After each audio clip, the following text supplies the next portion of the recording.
여러분은 세상에 허고 많은 교회 중에서 왜 하필이면 우리 십자가 사랑교회를 다니십니까?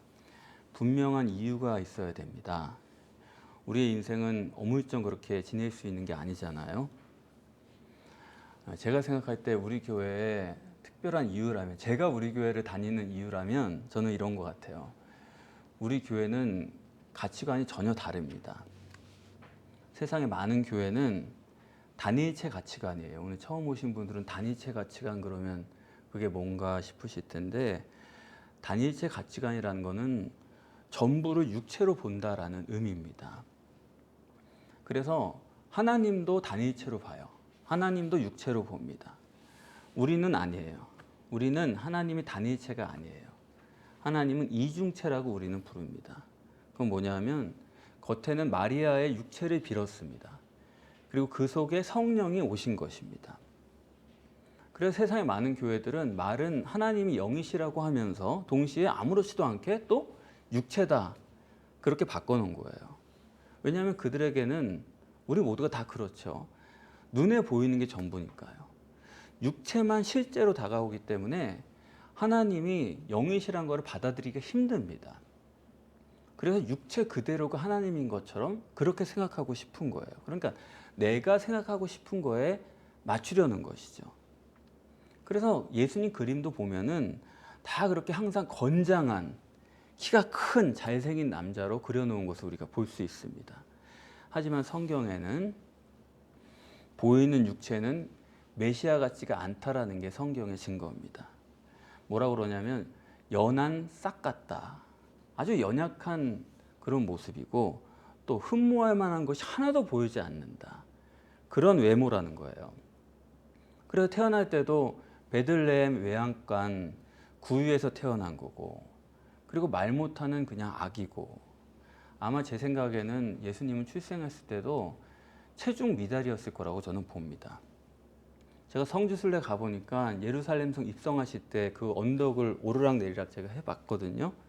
근데 얼마나 가파른지 그 언덕을 성경에 따르면 나귀 새끼를 타고 올라가셨다고 하는데, 나귀 새끼를 성인이 앉아가지고 올라갈 수도 없고 내려갈 수도 없는 길이에요. 그러니까 아마 예수님은 제가 볼 때는 아무리 크게 잡아도 키가 150cm를 넘지 못했을 거라고 저는 봅니다. 그렇기 때문에 그 당시 사람들이 아무리 예수님이 기적을 하고 무슨 말을 해도 그를 도저히 메시아로 여길 수가 없어서 다 그를 뭐 틈만 나면 무시하고 멸시하려고 했다는 것이 성경이죠. 지금도 우리가 육체가 우선이고 항상 가시적인 결과가 절대인 그런 가치관을 가지고 있는 사람들로서는 지금 당장 예수를 만나도요, 우리는 절대로 예수님을 메시아라고 볼 수가 없습니다. 그건 확실해요. 사실 육신으로 볼 때 메시아가 멋있으면 안 되는 게 맞습니다. 그게 하나님의 뜻이에요. 왜냐하면 겉이 메시아면, 정말 메시아답다 그러면요, 속을 볼 필요가 없는 겁니다. 속에 하나님을 볼 새도 없는 거예요. 안 그렇습니까? 외모를 보면은 그 사람은 우리가 알 수가 없는 거예요. 알 이유가 없죠. 외모가 너무 좋으니까. 언덕 위에 하얀 집, 저기 살면 행복할 거야. 얼마나 좋을까? 아니요. 그 속에 살지만 고통이 얼마나 많은지 몰라요.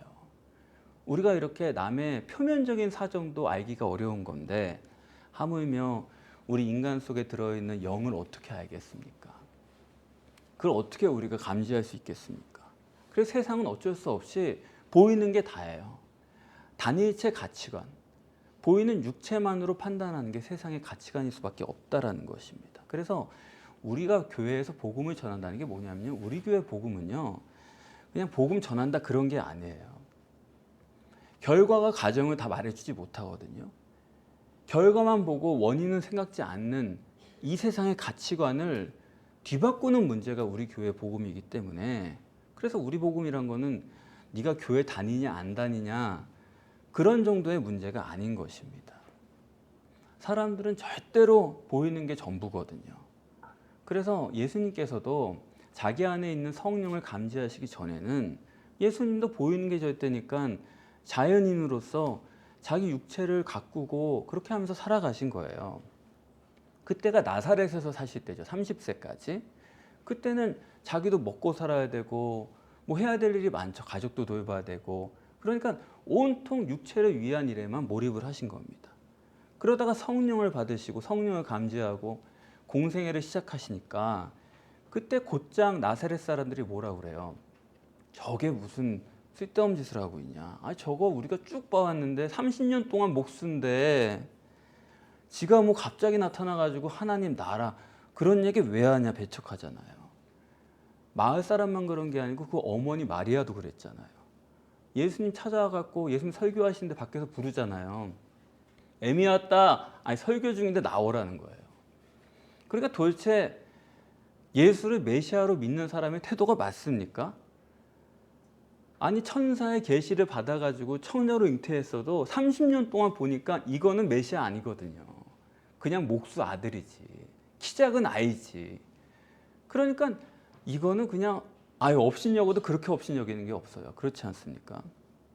자, 그런 사람들에게 예수님께서 기적을 행하셨습니다. 그럼 기적을 하면 사람들이 예수님을 메시아로 믿을 수 있었느냐? 어떻게 생각하세요? 기적을 많이 행하면 사람들이 메시아로 믿을까 안 믿을까 생각해 보셨습니까? 인간이 그런 보이는 것을 가지고서 하나님을 믿을 거라고 생각하신다면 여러분 사람을 전혀 모르는 것입니다. 하나님의 애굽에서 얼마나 많은 기적을 행했어요. 광야에서는 또 어땠어요? 매일 만나를 내리고 반석을 치면 물이 나오고 불기둥이 있고 구름기둥이 떠 있고 그런 걸 다 보여줬는데 그러고 나서 이스라엘 백성들이 금송아지를 만드는 거예요. 이게 하나님이다. 보이는 게 아니면 도대체 마음에 안식이 없는 게 인간인 것입니다. 그래서 어떤 걸로도 사람은 보이는 것 가지고는 메시아를 믿을 수 없어요. 예, 잠깐 하나님의 역사라고 말할 수 있겠죠. 그러나 또 지나고 나면 그건 다 잊어버리고 하나님의 역사 어디 있는 거냐? 하나님 계신 거냐 안 계신 거냐? 어떻게 된 거냐? 그게 인간이에요. 그러니까 보이지 않는 거는 믿지를 못하는 거고 보이는 걸 계속해줘도 못 믿는 게 인간인 것입니다. 그래서 지금도 천주교 같은 데서는 얼마 전에도 그러더라고요. 예수님의 성의를 자기들이 발견했대요. 입었던 옷을. 그걸 가지고 여러 가지로 복원을 해보니까 예수님 키가 190cm래요. 그런 건장한 위대한 남자였다는 거죠. 이렇게 사람들은 지금도 보이는 걸 가지고 우상화시키려는 게 인간의 마음입니다. 그래서 예수님의 겉모습을 보고도 사람들이 하도 메시아로 안 믿어주니까 누가 필요하냐면 제3자가 믿을 만한 사람이 내가 보니까 저분이 메시아가 맞습니다. 이렇게 증거해 주는 사람이 필요하거든요. 그게 누구냐면 침례 요한입니다. 침례 요한은 당대의 가장 위대한 종교인이었어요. 사람들이 저분이 메시아다. 그렇게 믿을 만큼. 그래서 침례 요한에게 당신 메시아 맞죠? 맞죠? 계속 그러니까 침례 요한이 나 메시아 아니라고. 내 뒤에 다른 분이 오시는데 그분이 메시아지 나는 절대 아니라고. 그렇게 해가지고 예수를 증거하게 되는 거 아닙니까? 그러니까 누가 봐도 메시아 같은 인물이 먼저 와요. 눈에 보이게. 사람들은 그걸 좋아하니까. 그리고 나서 뒤에 초라해 보이는 그분을 가리키면서 저분이 메시아입니다. 이걸 증거하게 되는 거고 그걸 믿을 수 있는 사람들이 메시아를 만나게 되는 것입니다. 그러니까 먼저는 위대한 게 먼저 와요. 겉보기에 그럴듯한 게 먼저 와요. 근데 진짜는 뒤에 초라한 것 속에 조용한 데서 베들레헴 시골에서 하나님의 역사는 진짜로 이루어지고 있었다라는 것입니다. 그래서 오늘 본문을 보시면 시작이 예수께서 들으시고예요. 뭘 들으셨습니까? 바로 앞에 단락에서 침례 요한이 먼저 왔거든요. 그 침례 요한이 죽었다는 소식을 들으시고 이게 본문의 시작입니다. 침례 요한이 죽었다는 소리를 들으시고 공생애를 시작하셨다라는 거예요. 자, 침례 요한이 어떻게 죽었느냐? 개죽음을 했거든요. 개가 욕이 아니고 쓸모없다라는 그런 접두어예요. 개죽음을 했거든요. 근데 침례 요한은 개죽음을 해야 되는 사람입니다. 왜냐하면 그 사람은 가뜩이나 메시아 같은 사람이기 때문에 메시아가 둘이 있어서는 안 되는 거예요. 헷갈리면 안 돼요. 그렇기 때문에 개죽음을 해서 만약 그 사람이 로마에 의해서 다스림받는 유대 땅을 뭐 회복시켜주고 구원을 이루어주고 그런 운동을 했다고 한다면 아마 이 사람이 그걸로 죽었으면은 죽고 나서도 유대 사람들이 그를 숭상하고 기리고 그랬을 겁니다. 근데 개죽음을 당했거든요. 괜히 이방 사람 헤롯, 이방 사람은 왜 말을 해요? 말할 것도 없는 사람이죠. 유대 사람들하고만 얘기해야죠. 그런데 선지자가 괜히 정치인 헤롯을 가지고 사생활에 문제가 있다 이런 걸 지적하다가 헤롯이 죽이려고 죽인 것도 아니고 성경 읽어보시면 그 조그만 여자아이가 저 세례 요한, 침례 요한 죽었으면 좋겠습니다. 그 말 한마디 때문에 참수형을 당하거든요. 그 여자아이 손에 아주 허무하게 죽어요. 그러니까 유대 사람들이 메시아인가 하고 굉장히 기대를 했다가 정말 어이없이 죽어버리니까 그 마음에 이건 메시아가 아니었네. 그렇게 침례 요한을 지우면서 그 상태에서 예수님이 공생애를 시작한 겁니다. 메시아가 둘이 있어서 헷갈리니까요. 짧은 3년 기간인데 누구냐 그것 가지고 따져서는 절대 안 되거든요. 그래서 침례 요한이 그렇게 허망하게 죽습니다. 그 침례 요한이 얼마나 위대한 인물이었냐 하면요. 헤롯 성전이 그 당시에 국제적인 명성을 얻었답니다. 외국에서 그거 성전 보러 다 예루살렘에 구경 와요. 그런데 헤롯은 이방인입니다. 근데 이방인이 이스라엘 사람들 마음을 사려고 성전을 거대하게 지었거든요. 이스라엘 사람들 마음에 성전은 곧 하나님이에요. 그 하나님이 크게 섰버리니까 야, 대단하다. 마음이 활딱 넘어간 거예요. 사실 성전이라는 것은 하나님이 아니죠. 그거 잘 봐줘야 그 건물 속에 하나님이 들어 계신 거죠. 잘 봐줘야. 안 계신 건데 들어 계신 것처럼 보는 거예요. 이건 뭐냐면 육체 안에, 건물 안에 하나님이 계시다. 육체 안에 예수 그리스도가 들어 계시다라는 그 이중체를 가시적으로 보여주는 예표거든요. 그런데 인간이 얼마나 육체 우선적이고 가시적 교육가 절대냐면 이방 사람이 성전을 지어가지고 이게 하나님이다 이렇게 얘기하는데 그게 너무 화려하고 거창하니까 이 사람들도 다른 생각을 못해요. 여기 하나님 계신 거 맞다 이러고 나가는 겁니다. 그런데 그런 위대한 성전을 단번에 폐지해버린 게 침례 요한이에요. 광야에서 죄사함을 얻게 하는 침례를 베풀었습니다.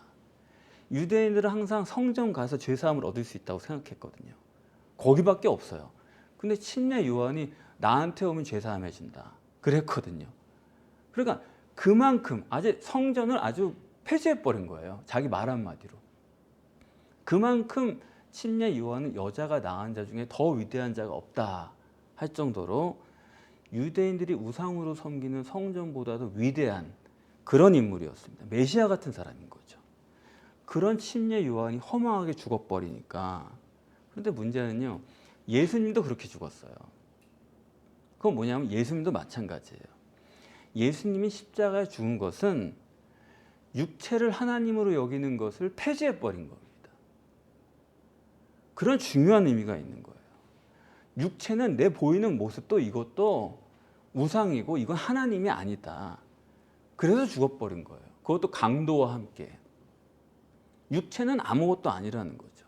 그래서 예수님께서 십자가 달렸을 때도 유대인들이 너 십자가에서 내려와 봐라. 그러면 우리가 믿어주겠다. 정말 그들은 믿고 싶어서 얘기한 거거든요. 그러면 어때요? 그때 잠깐 내려오시면 안 돼요? 잠깐 내려오셨다가 내가 메시아 맞는데 하면서 다시 올라가서 피 흘리시고 죽으면 죄사함을 위해서 피 흘리셨다. 그게 만족이 되는 거 아닙니까? 피 흘리기 위해서 오신 게 목적이라면 그렇게 하시면 되잖아요. 그런데 예수님은 절대로 꼼짝 안 하신 겁니다. 인간이 자기가 보고 있는 걸 메시아로 여기는 걸 예수님이 철저히 반대하신 거예요. 보이는 걸 위대한 것으로 여기지 못하도록 예수님은 조용히 십자가를 지고 죽은 것입니다. 그래서 본문에 침례 요한이 죽은 걸 들으시고 거기를 떠나셨다. 여기 떠나셨다는 것은 아나코레오라는 헬라어인데 떠났다가 코레오거든요. 그런데 아나코레오, 아나가 붙었어요. 아나라는 건 위로. 보통 헬라어에서는 아포코레오 그래가지고 그냥 떠난다 이렇게 방향을 얘기합니다. 떠나는 거잖아요. 우리 여기서 저기로 간다. 근데 아나라는 건 위로 떠났다. 이건 굉장히 특수한 말이에요. 헬라어가 정확한 말이기 때문에 굳이 아나라고 붙인 이유는 뭐냐면 떠난 게 이게 뭐냐 하면 자기 삶의 수준이 굉장히 업그레이드 됐다. 혁명적인 전환을 이루었다. 지금 여기서 뭐 장소 옮겼다는 얘기가 아니라 삶이 완전히 혁명적으로 바뀌었다. 상승됐다. 승격됐다. 그런 얘기가 되는 것입니다. 다시 말하면 그전엔 나사렛에서 자기 육신을 위해 살았어요. 이스라엘 양이라고 친다면은 목초지에서 30년 동안 풀을 뜯어먹으면서 살았어요. 30년 동안 자기 육체를 위한 삶을 살았어요. 자연인으로 고향에서 살았어요. 근데 거기를 떠나셨다. 그게 위로예요. 혁명적인 전환. 아예 다른 수준의 삶이 됐다. 그걸 아나코레오라고 성경이 구별해서 썼습니다. 이거는 원어 해석이 아니면 전혀 불가능한 얘기가 되는 거죠. 그런데 목초지고 자기 생활의 터전이었고 이렇게 자기 삶을 배양한 여기를 떠나서 다른 데를 갔는데 어디로 갔냐 하면 여기 본문에 빈들에 갔다. 빈들이라고 되어 있는데 원문은 빈들이 아니고 광야입니다. 에레모스라는 단어를 썼는데 이 광야라는 게 그냥 광야가 아니에요. 이 다음 단락에 오병이어 기적을 행하시는데 이 광야에서 오병이어를 하셨거든요.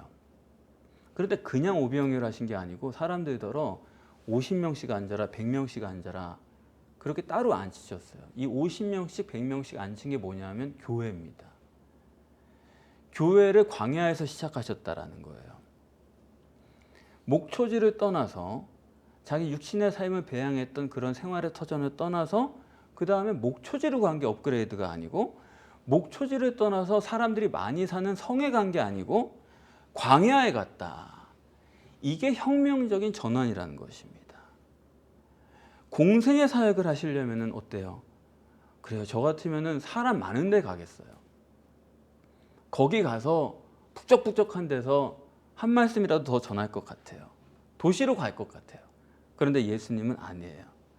사람들이 안 사는 광야로 갔다. 이게 놀라운 거예요. 이렇게 자연인에서 공생애로 전환했다. 목초지에서 편히 살다가 사역지를 광야로 갔다. 이게 강조고 세 번째 강조는 뭐냐면 이거 보통 강조가 아니에요. 광야가 왜 광야예요? 광야는 물이 없어서 광야입니다. 제가 성지순례를 한번 갔는데 흔히 성지순례 갈 때 그러더라고요. 우기에 가라. 왜냐하면 비가 많이 오는데 그때는 완전히 황폐한 광야라도 비만 한번 오면은 파릇파릇 풀이 예쁘게 자라난대요. 너무 싱그럽고 예쁘다는 거예요. 우기에 성지순례 가라 그러더라고요. 그런데 저는 그만 건기에 갔거든요. 아무것도 없더라고요, 정말. 완전히 광야. 그러니까 광야는 뭐냐면 사실은 생명이 없는 게 아니라 생명이 있는데 물이 없을 뿐이거든요. 광야는 물이 없는 게 광야입니다. 근데 오늘 본문에 보시면은 이 광야를 가시는데 배를 타고 가셨다는 거예요. 아주 굉장한 강조죠. 여러분 배 타고 광야 가십니까? 광야는 도보로 갈 수 있는 데지 배 타고 가는 데가 아니잖아요.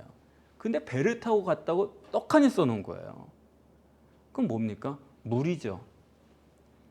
성경에서 물은 바로 성령이죠. 생수죠.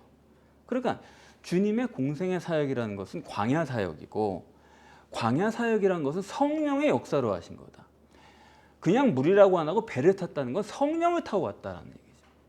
성령의 역사를 타고 그가 한 거지 자기 노력으로 한 게 아니다 이거예요. 정말 그 말이 맞아요. 저도 노력하지 않거든요. 노력해서 이 길 간 거 아닙니다. 노력해가지고 이 복음 정립한 것도 아니고 이 복음 전하게 된 것 그런 마음 품은 적도 없어요. 제 스스로 이렇게 해야지 동기부여하는 것도 전혀 없습니다. 노력이 아니고 성령이 밀어서 하는 거지 저는 그거 못해요. 안 해요.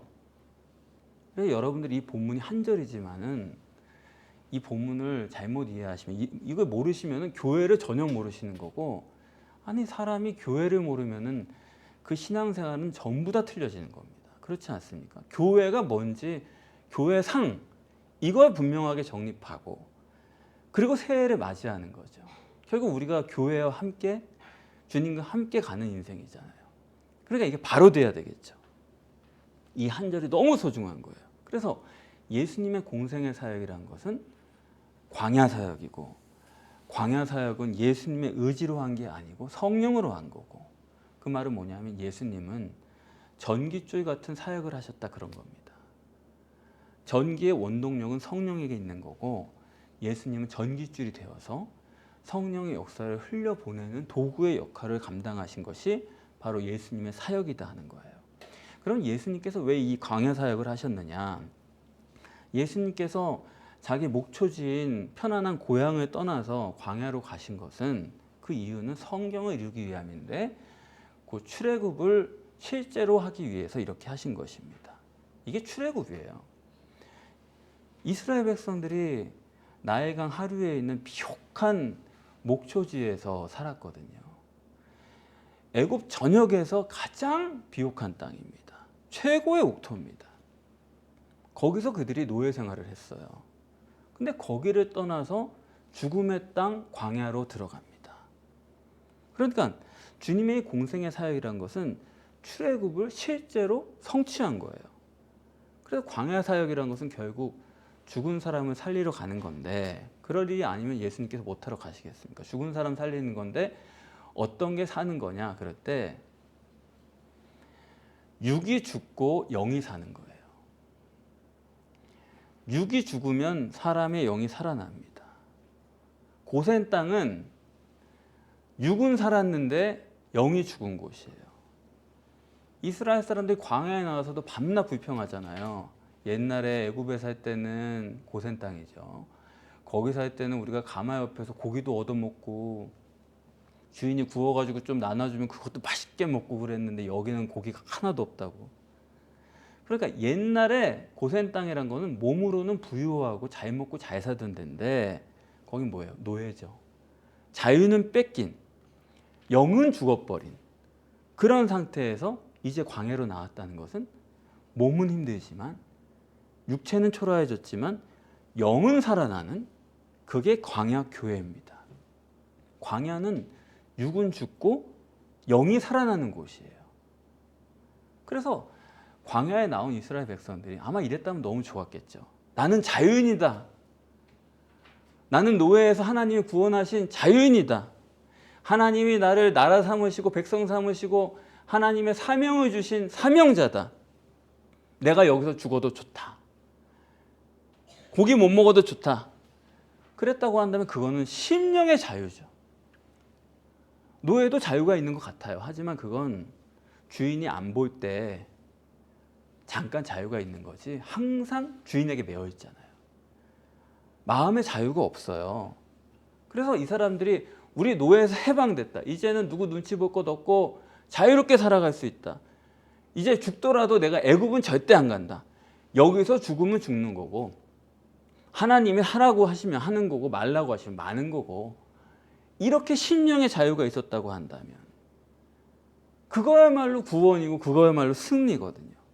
그걸 이루기 위한 것이 광야 사역입니다. 그걸 어떻게 하시느냐?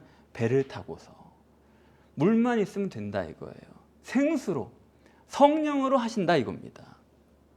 오늘 설교 제목을 광야 교회라고 말씀을 드렸습니다만은, 이 광야 교회는 스데반이 설교하면서 40년 이스라엘의 광야 생활을 광야 교회다 이렇게 지칭을 했거든요. 그게 처음이자 마지막이죠. 왜냐하면 그 설교를 하자마자 스데반은 죽었으니까.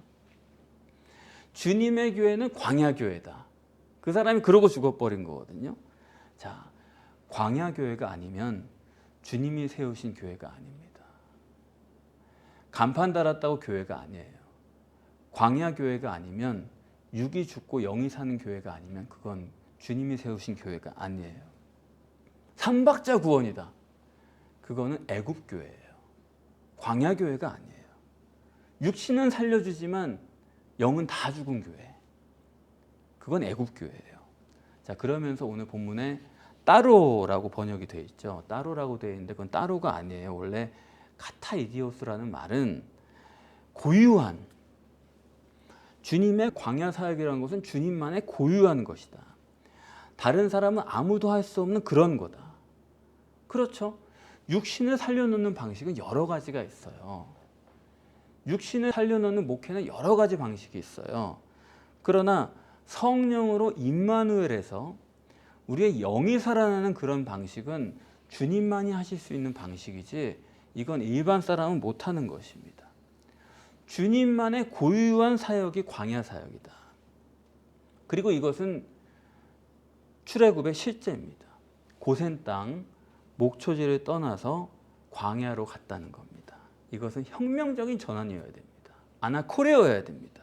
그것은 마치 홍해를 건넌 것처럼 완전히 달라지는 생활이고, 이것은 단일체에서 이중체로 바뀌는 혁명적인 전환이어야 되는 거지.